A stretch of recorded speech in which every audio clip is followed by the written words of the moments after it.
Hey everybody, we're back. Another video update here at the GCF Video Network. Hope you're all doing well. It's Thursday about noon. I've had a pretty good day. Got up this morning, rode the bike for a couple of hours.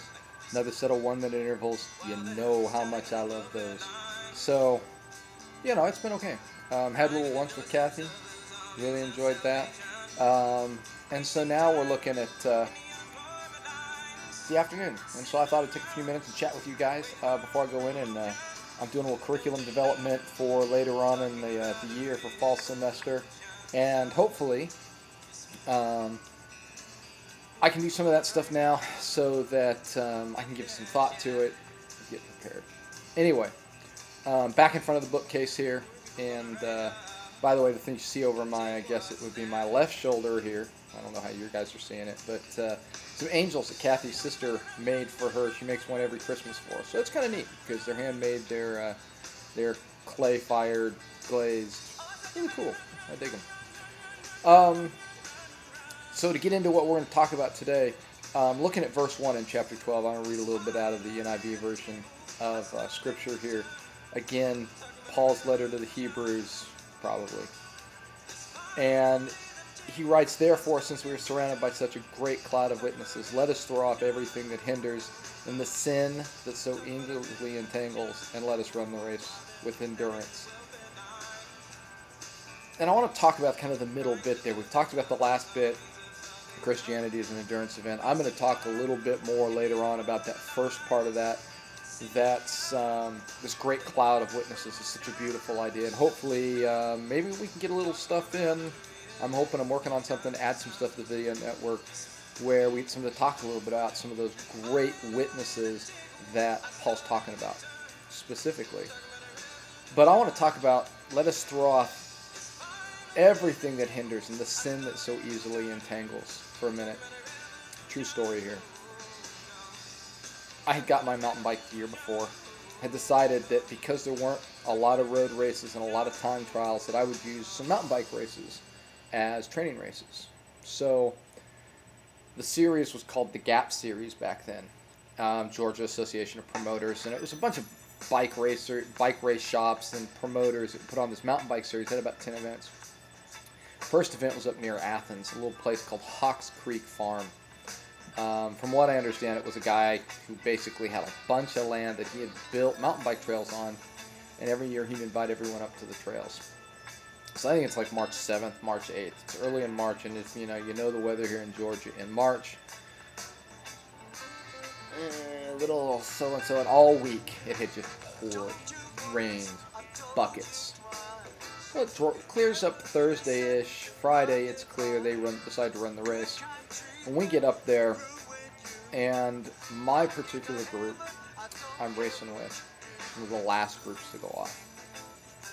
And we're going to run 3 laps on a 5-mile course. Maybe it's 2 laps, I don't remember. But I've got this, basically it's brand new mountain bike. I've ridden it a couple of times.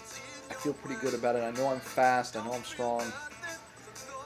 I get up, and the bike is built to be run on what's called hard pack. Solid dirt. Some rocks.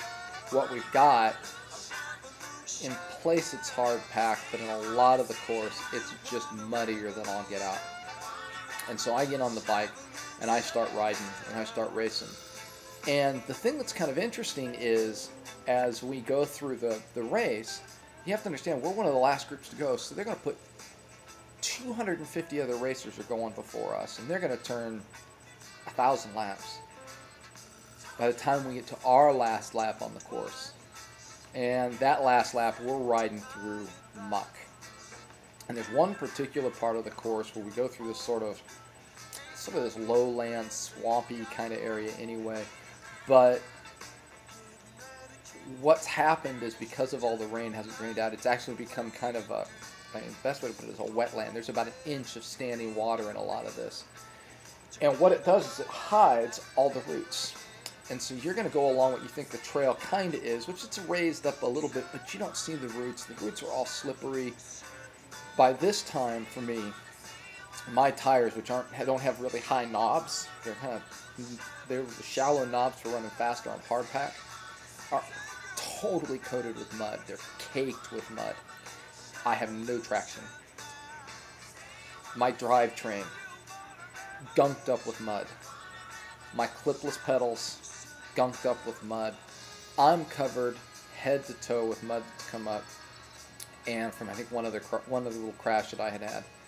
And I get into this area, and I kid you not, within the space of 100 yards, I crash hard 3 times. The bike just slides out. I hit a root, it's gone. I go over the handlebars, land in an inch of cold water. By the 3rd time that I'm going down, I'm just trying to get to the end of the race. There's only like 2 miles left. I have to survive this race at this point. And I go down the 3rd time, and I'm just beside myself. I am so mad. It's like I can't do anything right. And I hit the water. I hit the mud. I get up. I've got it all coming down me. I'm covered with mud. It's dripping off of me. I'm covered. I can barely get clipped into the bike. It's so covered. And I stand there and come within this instant of just picking up my bike and hurling it as hard and as far as I can into the woods and walking off the course, and I'm done with this. Just so frustrated. Very clearly in my mind, and this is going to sound weird maybe, but very clearly in my mind, I clearly hear God say to me, this is what sin is like. And I remember just standing there like somebody hit me between the eyes of the board. And I realized that was exactly how sin affected everything in my life. Is it just coated, and it made everything harder, and I fell so much more often. And what God wanted me to do, instead of throwing the bike into the woods or throwing my life away and just saying, enough of this, I'm done, just to get back on the bike and to finish the race. To not let the sin that so easily entangled. It's so easy for all that mud to get into all of my drivetrain parts, and my gears are skipping in the whole bit.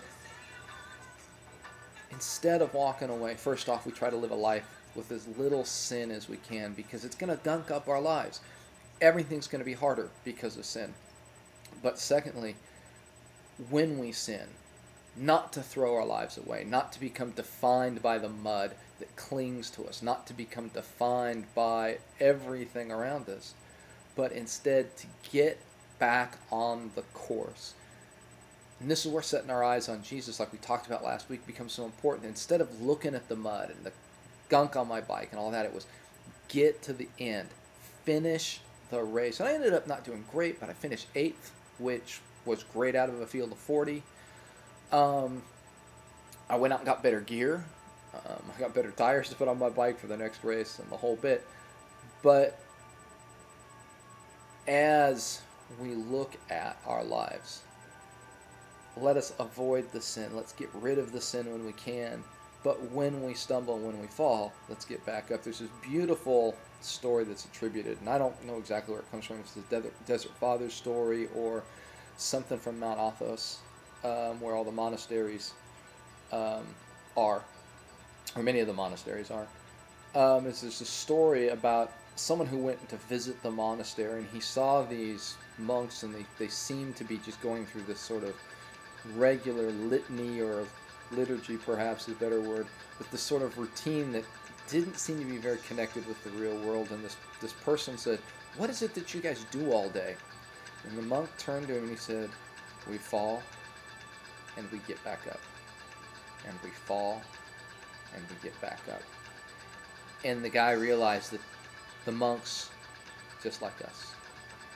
So let us not be entangled as best we can, but when we do that, get back on the bike. Don't let the mud stop you or define you. So anyway, about out of time here. So till next week, everybody take care. Hope you have a great week. For those of you coming back in the fall, really miss you guys. Looking forward to seeing you soon. Till then, grace, peace.